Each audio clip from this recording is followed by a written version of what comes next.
სოციალურ ქსელში რამდენიმე დღის წინ გავრცელდა ვიდეო, რომელშიც ჩანს, რომ ქალაქ ნიუ-იორკში Times Square-ზე გამოჩნდა ციფრული ბილბორდი, სადაც იყო წარწერა კიევი დასრულებული არის, უფრო მეტი ამის შესახებ იხილეთ პოლიტიკურ ბრიფინგზე. პოლიტიკური ბრიფინგი ეს ტელეკომპანია CNN-ის პოდკასტი არის, როგორც ხედავთ, ამ ბილბორდს თან ახლა CNN-ის ლოგო და რჩება შთაბეჭდილება, რომ სათაური კიევი დასრულებულია, ეს CNN-ის მიერ არის გამოქვეყნებული და თითქოს ეს ბილბორდი ამჟამად არის Times Square-ზე, თუმცა ეს არ არის სიმართლე. თუ ვიპოვით CNN-ის პოდკასტ პოლიტიკური ბრიფინგი ვნახავთ, რომ მსგავსი თემა საერთოდ არ არის განხილული, ხოლო უახლეს ფოტოებში, რომელიც Google-ში შეგვიძლია, Google-ის Maps-ში, იგივე რუკაზე ვნახავთ, დავინახავთ, რომ Times Square-ზე იმ ადგილას, სადაც ვიდეო არის მონიშნული, ეს რეკლამა არ არსებობს. საინფორმაციო სააგენტო Reuters-თან CNN-მა დაადასტურა, რომ მსგავსი ბილბორდი მათ არ გამოუქვეყნებიათ და ეს არის გაყალბებული ვიდეო, ხოლო სოციალურ ქსელში მომხმარებლები, რომლებმაც გააზიარეს ეს ვიდეო, აღნიშნავენ, რომ უკვე დასავლეთშიც ლაპარაკობენ იმასთან დაკავშირებით, რომ უკრაინა მარცხდება ამ ომში. აღსანიშნავია ის, რომ ბოლო კვირების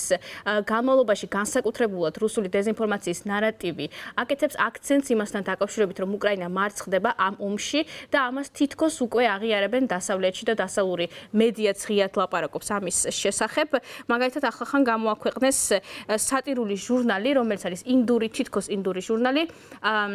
როდი პრები და გააზიარეს, როგორც ხედავთ, გარეკანის ფოტო, სადაც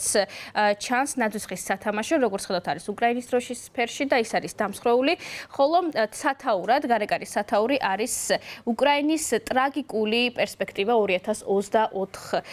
წელს. სინამდვილეში ეს არის გაყალბებული გარეკანი და ეს სატირული ჟურნალი საერთოდაც არ არსებობს. როგორც წესი, დეზინფორმაციის დროს იყენებენ ნამდვილი სატირული ჟურნალის სახელებს, თუმცა ამ შემთხვევაში მთლიანად გამოგონილი არის ჟურნალის სახელი, ისევე როგორც გარეკანი და მთავარი გამავრცელებლები ამ ინფორმაციის არის რუსული Telegram არხები და ასევე ჟურნალისტები, რომლებმაც გააზიარეს თითქოს ისე, რომ სატირულმა ჟურნალმა დასცინა უკრაინას, თუმცა სინამდვილეში ეს არის გაყალბებული და დეზინფორმაცია. აღსანიშნავია ის, რომ თუ დავაკვირდებით ამ გარეკანს კარგად, დავინახავთ, რომ აქ მონიშნული არის ვებგვერდი, სადაც თითქოს შეიძლება ორიგინალის ნახვა, თუმცა თუ დაუბეჭდავთ იგივეს და შევეცდებით, რომ მოვძებნოთ ეს ჟურნალი, დავინახავთ, რომ ამის ვებგვერდი უბრალოდ არ არსებობს.